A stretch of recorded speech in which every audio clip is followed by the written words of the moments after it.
聖經記載，世界上有一位獨一嘅真神，皇冠代表上帝。上帝創造宇宙萬物，創造地球，創造人類。佢創造人類有一個美好的計劃，就係要我哋同他建立關係。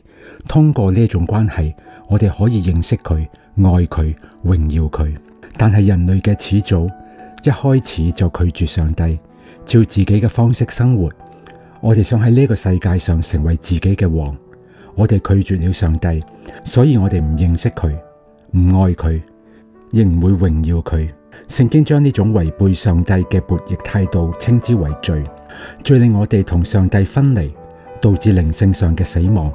靈性上嘅死亡意味着我哋同上帝隔絕，這種隔絕令我哋生活到黑暗之中，因為聖經話上帝係光。聖經仲講到上帝係愛，但當冇咗同上帝嘅關係，我哋無法真正感受到愛，反而覺得空虛。即使我哋喺罪惡和黑暗裏面，上帝仍然愛我哋，所以上帝為我哋預備咗一個美好的計劃。他差派佢嘅獨生子耶穌降臨到呢個世界。耶穌同我哋好唔同，佢完全認識上帝，愛上帝，亦都榮耀上帝。佢信服上帝，佢唔會根據自己嘅意願生活，所以耶穌係冇罪嘅，佢係完美嘅。佢知道上帝嘅愛同偉大，所以佢唔單止愛上帝，亦愛每一個人，包括你同我。人類拒絕咗上帝，將耶穌釘在十字架上，呢個係出於上帝完美嘅計劃。上帝俾耶穌為我哋嘅罪死，嚟拯救我哋脫離死亡。好消息係3日以後，聖經記載耶穌由死而復活，之後有500幾個人見過佢。佢嘅復活向我哋顯示佢有嚟自上帝嘅權柄。通過呢一種權柄，耶穌能夠赦免我哋嘅罪，恢復我哋同上帝嘅關係，並賜我哋永生。永生唔係指我哋嘅肉身永遠都唔會死，而係指就算肉身死亡，我哋仍然擁有同上帝嘅關係同埋永恆嘅生命。